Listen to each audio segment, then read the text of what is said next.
Engineering Economics, 경제성공학, Computing Cash Flows, 현금 흐름의 계산 동영상 강의입니다.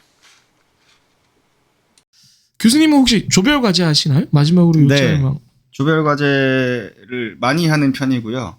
특히나 이제 지금 이제 학교를 다니고 있는 친구들이 코로나 세대이기 때문에 그렇죠. 그 코로나에 단절되어 있었던 관계를 회복시키고자 이제 한마디라도 친구한테 좀 건네고 친구가 아니더라도 선배든 후배든 건네고 관계를 맺는 노출을 좀 많이 시켜주려고 하는 편이에요. 저도 조별 과제를 학생 때 되게 많이 했기 때문에 당연히 패해도 알죠. 그쵸. 저 친구가 다 할 거 아니까 난 좀 놀아도 되겠지 이런 마음이 들 수도 있고 아니면 쟤는 왜 안 하지 내가 다 해야겠네 이런 생각이 들 수도 있고 아니면 아까처럼 내일에 내가 하겠지 둘 다 하다가 조별 과제가 아예 안 되는 경우도 있고 그쵸. 예. 여러 가지 케이스들이 있는데 그런 것들조차 하나의 경험으로 여겨서 맞아요. 그 다음에 충격요법으로 다시 그럼 내가 이렇게까지 보내면 안 되겠구나라는 반면교사를 삼았으면 하는 바람에서 어찌됐건 간에 있습니다. 제 수업에는.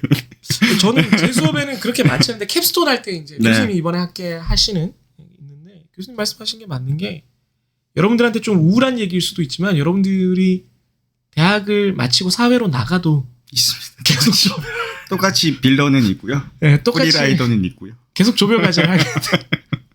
지금 저희 학교 교수님들이 공동으로 많은 조별 과제를 하고 있는데 조가 좀 커지거나 작아지는 뿐이지. 막 9명, 10명짜리 조별 과제를 계속 하고 있는데 이게 쉽지가 않습니다.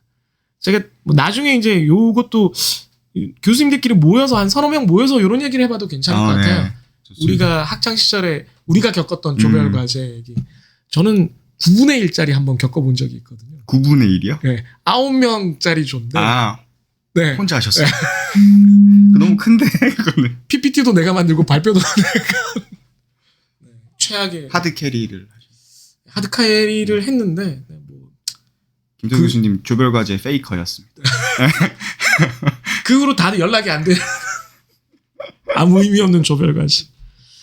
네, 그래서 오늘 염 교수님 모시고 짧게 이제 뭐 짤방 하나 뭐 아이콘이라서 되게 많았는데 개강 시즌에 학생들이 느끼는 감정들을 같이 선생님들이 좀 느껴봤어요.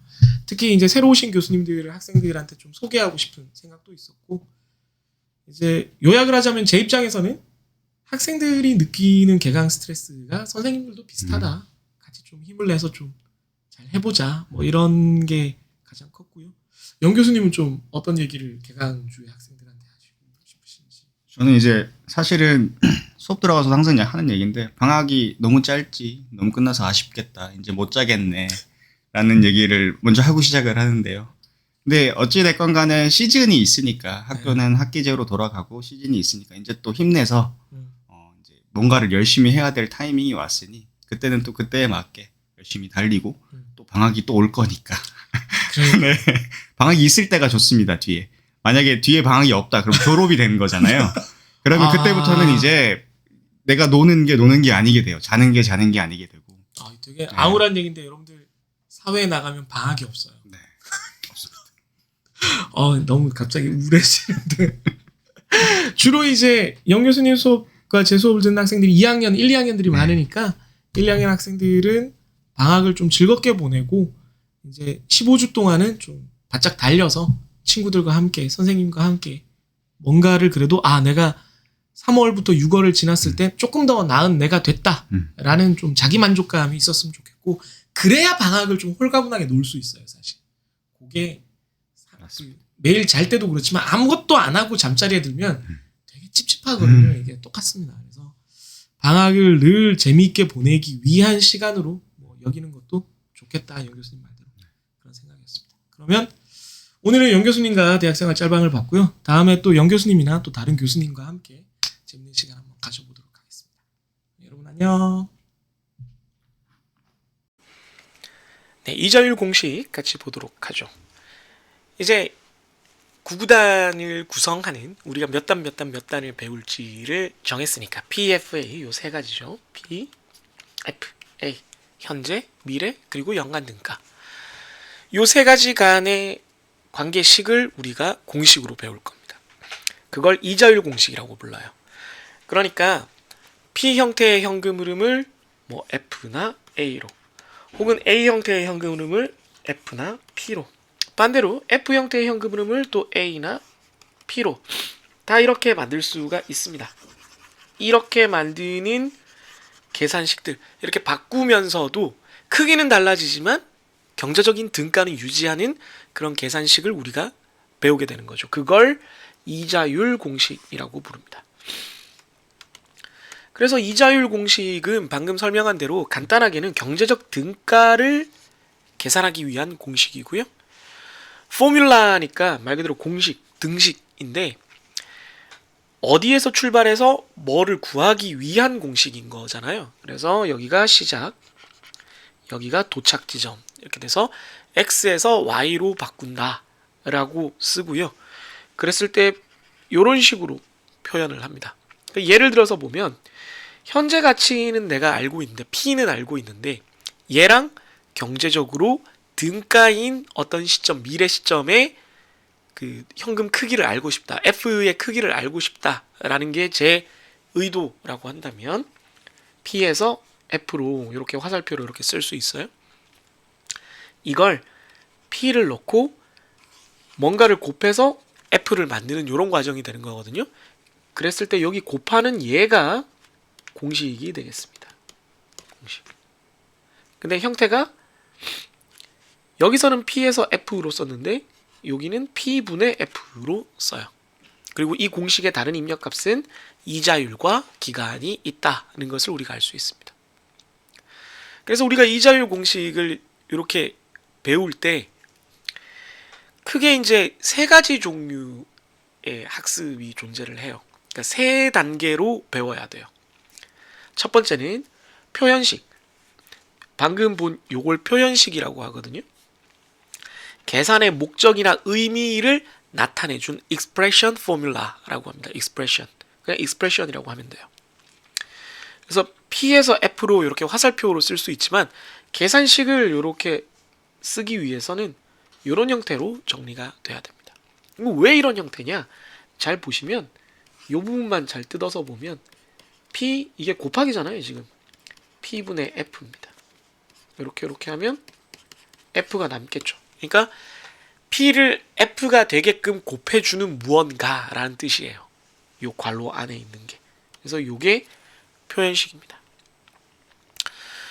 그런데 이것만 가지고는 이제 모르죠. 그러니까 이 공식이 실제로 뭐냐?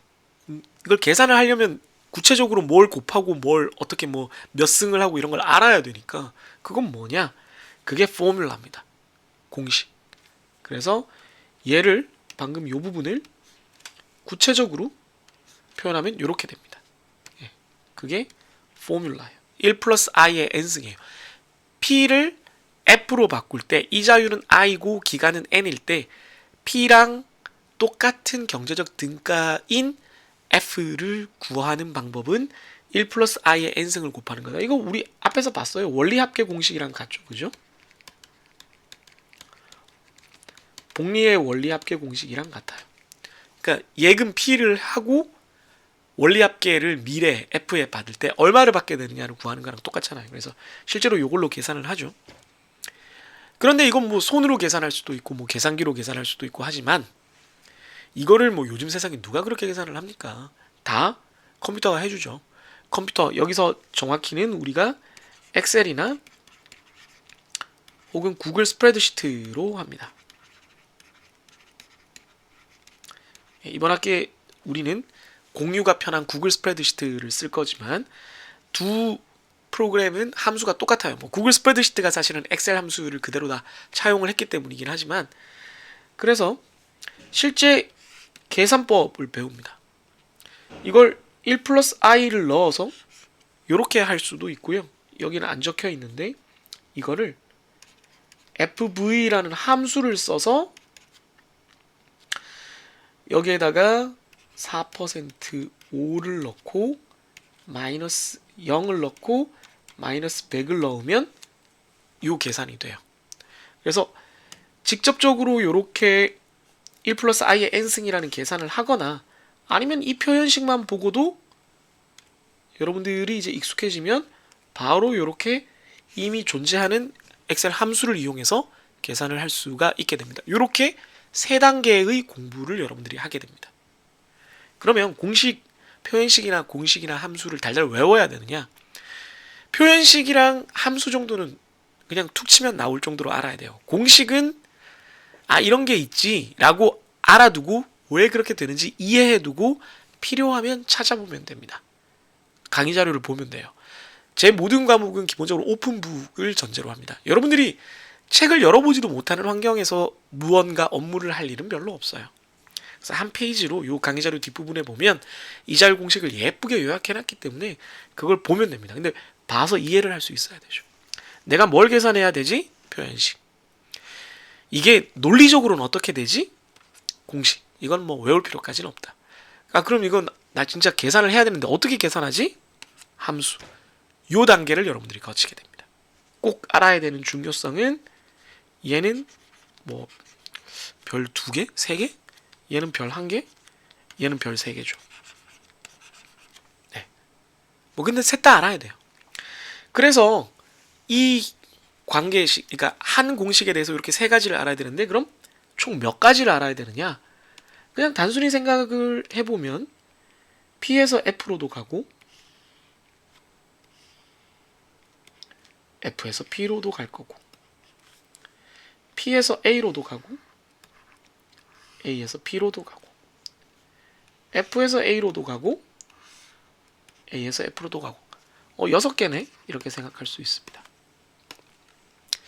이거에 대해서 다 배우긴 배우는데 우리가 여러 가지 그 응용식을 통해서 사실은 만약에 포뮬라를 직접적으로 외워야 되는 상황이 온다고 해도 여러분들이 꼭 알아야 되는 것의 개수는 사실은 3개 혹은 극단적으로는 2개로 줄어들 수 있습니다. 우선 요거는 꼭 알아야 되고요.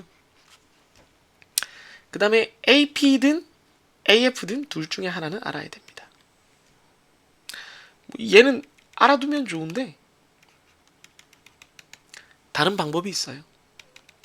그건 뒤에서 우리가 배우게 될 겁니다. 그래서 예전에 이 공식을 실제로 외워야 되는 그런 시절에 공부를 할 때도 공식을 진짜 반드시 달달달달 외워야 되는 건 2개밖에 없었어요. 지금은 그 공식조차도 이해만 하면 되고 실제로 계산은 전부 다 스프레드시트 함수로 한다. 그러나 요 3개의 의미는 여러분들이 다 알아야 된다. 그런 의미로 이렇게 정리를 해봤습니다. 네, 현가와 미래가부터 같이 한번 보도록 하겠습니다. 세팅을 좀 바꿨어요. 이자율 공식을 아까 얘기를 한 대로 그 PFA 제가 주로 PFA라고 이렇게 부를 건데 요 3가지를 기준으로 이제 다 볼 건데 요변 삼각형의 3변을 한 번씩 볼 거예요. 그런데 가는 거랑 오는 거, 그러니까 이쪽에서 가는 거랑 이쪽에서 오는 거를 한꺼번에 볼 겁니다. 왜 그렇게 되는지는 뭐 이미 본 학생들도 있겠지만 잠시 후에 설명이 될 거예요. 우선 P에서 F, 그러니까 현재 가치에서 미래 가치. 지금 어떤 돈이 있으면 이거랑 같은 가치를 갖는 미래의 돈은 얼마냐? 이걸 알고 싶은 거죠. 그래서 그렇게 하려면은 우리가 지금까지 배웠던 것 중에 뭐를 기준으로 생각하면 쉽냐면은 지금 내가 어떤 돈을 예금을 하고 나중에 원리합계를 찾는 거죠. 그러면 이게 돈이 더 클 거 아니에요. 나중에 내가 출금하는 돈이. 그렇지만 그러니까 액수로는 더 크지만 그러니까 돈의 양으로는 더 크지만 가치로는 이 2개가 같은 거죠. 2개가 같으니까 서로 거래가 되는 거죠. 가치가 이 시점에 내가 100만 원을 예금하는 게 나중에는 105만 원으로 돌려받는 게 합당하다고 서로 생각이 되니까 은행이랑 나랑 거래를 할 수 있는 거죠. 그러니까 가치가 같단 말이에요. 그래서 이미 이거에 대해서 우리가 앞단원에서 배웠어요. 이 원리합계 구하는 걸 복리 기준으로 배웠죠. 그 공식이 이렇게 생겼었습니다. 그래서 사실은 이거는 공식은 이미 알고 있었어요. 그런데 우리가 앞에서 배운 표현식으로 하자면 P에서 F를 구하는 건 F를 구하는 거니까 갑자기 왜 이래? f를 구하는 거니까 p에다가 뭔가를 곱해서 f를 만들고 싶은 거예요. 그 뭔가를 곱하는 거를 조금 자세히 들여다보자면 p에서 f를 만들고 싶어요. 그래야 p 곱하기 p분의 f를 하면 이렇게 해서 f가 나올 거니까, 그죠? 그런데 p에서 f를 바꾸는데 p와 f 사이의 시간 간격은 n 기간이고 그때 적용되는 이자율은 small i입니다. 라는 거죠. 요걸 이용을 해서 f를 구하자는 거예요. 공식은 우리가 이미 알고 있어요. 그러면 위랑 아래랑 보면은 이 부분이 바로 이렇게 됩니다. 네. 이걸 뭐 현가계수, 뭐 미래가계수 뭐 이렇게 부르는데 그건 몰라도 되고 표현식에서 p분의 f 이자율 in 혹은 그냥 한 줄로 쭉 읽어서 fpin 이렇게 읽기도 합니다. 이 부분이 파란색으로 색칠된 이 부분이 실제 공식으로는 이렇게 나타난다는 거죠. 그리고 중요한 거는 이걸 실제로 우리가 계산을 쓸 때는 어떻게 하냐. 이걸로 할 수 있어요. 이걸로 하는 방법 이미 앞에서 봤어요. 여기다가 넣고 1 플러스 뭐 예를 들어 5%면 5% 넣고 이렇게 Shift 6번 하고 밑에 지금 문제처럼 기간이 4면 4 넣으면 돼요. 그런데 이렇게 안 하고 함수라는 걸 쓸 겁니다. f 미래가를 구해야 되니까 fv future value라는 함수가 이미 만들어져 있어요. 그걸 쓸 겁니다.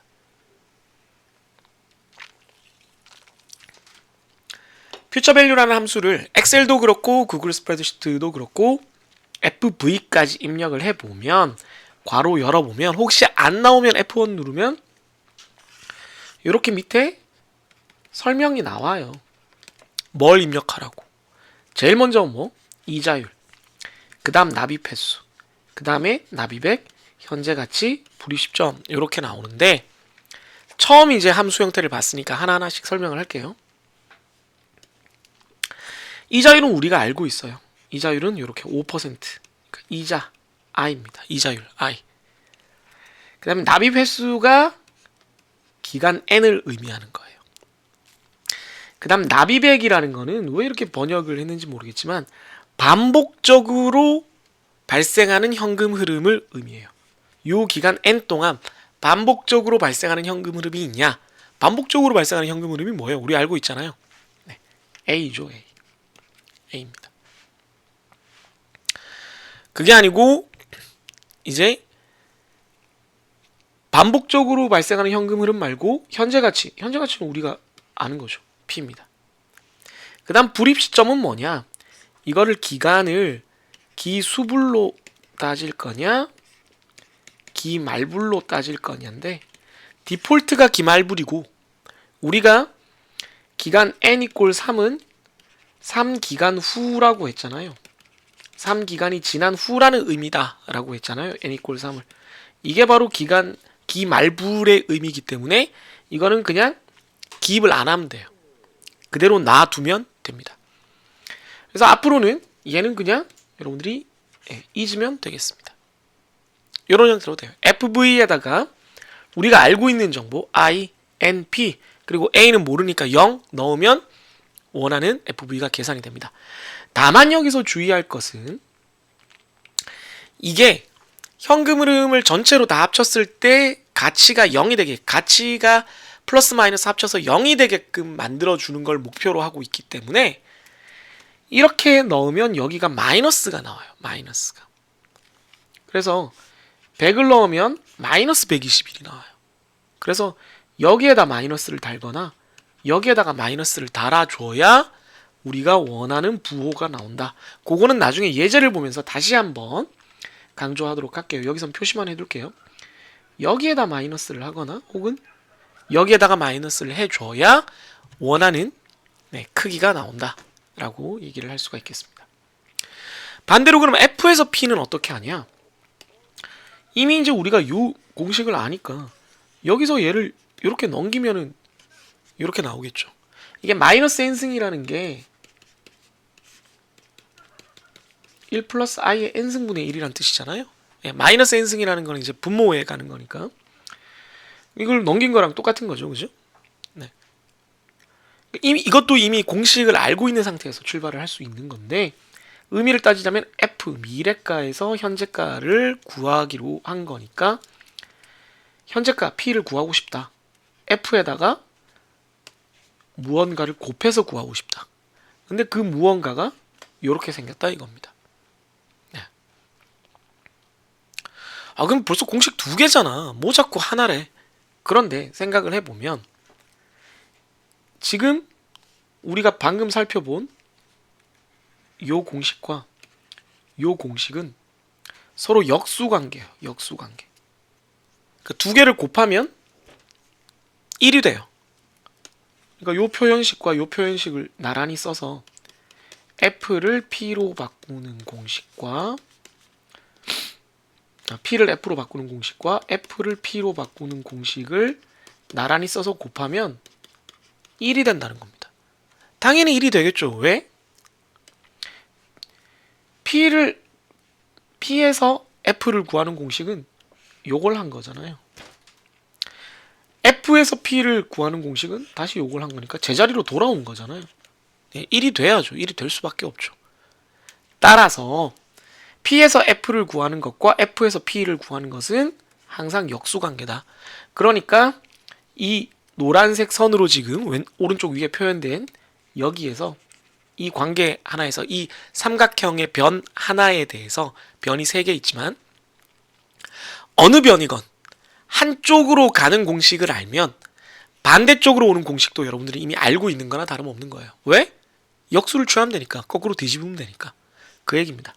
그런 의미에서 요거를 꼭 잘 알아두기를 바랍니다. 너무 안 예쁘게 했나? 네. 요 관계를 잘 알아두기를 바랍니다. 그래서 표현식 다시 한번 봤고 공식도 봤고 그럼 이거는 스프레드시트 함수로 어떻게 적용을 하느냐? F가 FV니까 뭐 짐작하시죠? 네. P는 PV죠. P는 PV입니다. 현재 가치 present value를 구하는 스프레드시트 함수고요. 여기도 보면 밑에 똑같이 나와 있어요. 이자율, 납입 횟수, 납입액, 미래 가치, 불입 시점 이렇게 나와 있습니다. 그러면 옆에서 본 것처럼 이자율은 똑같이 i에 해당하고요. 납입 횟수 n에 해당하고 납입액 없긴 한데 넣고 싶으면 a에 해당하는 겁니다. 미래가치 f에 해당하는 거고요. 이거는 아까도 얘기했지만 어떻게 한다고요? 네, 기말불이니까 그냥 무시하면 됩니다. 기본값으로 두면 됩니다. 얘는 그러니까 잊고 있으면 된다. 지금 이 경우는 a가 0이니까 입력은 아닌데 그냥 공백만 입력해도 상관없습니다. 쉼표만 제대로 해주면 됩니다. 이런 식으로 현가와 미래가, 현재 가치와 미래 가치를 서로 바꾸는 P라는 금액이 주어졌을 때 같은 가치의 F 크기를 구하거나 F가 주어졌을 때 같은 가치의 P 크기를 구하는 것은 이런 식으로 가능하다. 그걸 표현식, 공식, 함수로 우리가 함께 살펴봤습니다.